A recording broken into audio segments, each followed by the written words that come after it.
The Psychology of Money isn't a book about investing strategies. It's about how humans behave with money and how irrational that behavior really is.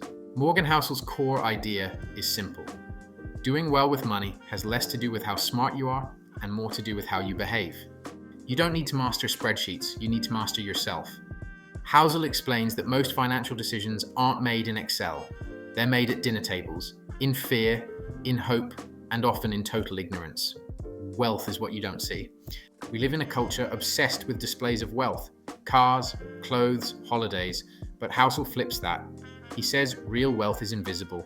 It's the money you don't spend, the freedom you do have, and the patience you practice. A millionaire who drives a Toyota is often richer than the guy in the Lamborghini. Why? Because the millionaire kept his money. The other spent it proving he had some. Spending money to show people how much money you have is the fastest way to have less money. Housel also introduces the idea that everyone is playing a different financial game. The day trader, the long-term investor, the retiree, the startup founder. They all operate by different rules and timelines, but the problem? They're all shouting at each other in the same market. If you copy someone who's playing a different game than you lose. That's why some advice sounds brilliant and ruins you. You have to define your game, then stick to your plan.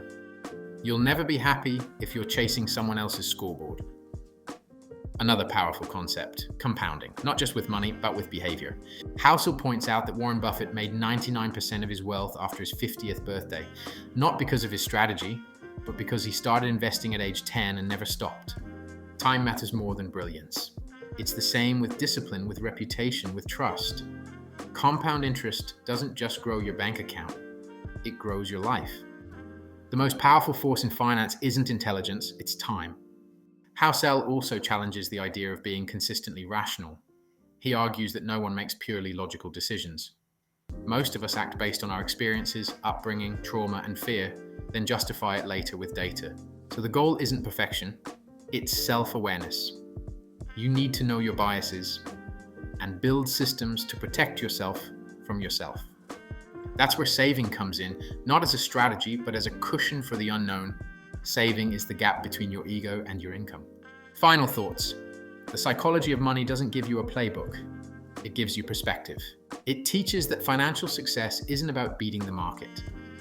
It's about aligning your actions with your values, about buying time, peace, and independence. You don't need to be smarter than others. You just need to be more patient than most, and less reactive than you used to be. Want to win with money? Define what enough means, stick to your game, and let time do its job. Subscribe for more breakdowns of the books that shape how we think, live, and build wealth that lasts. Grab The Psychology of Money by Morgan Housel using the link below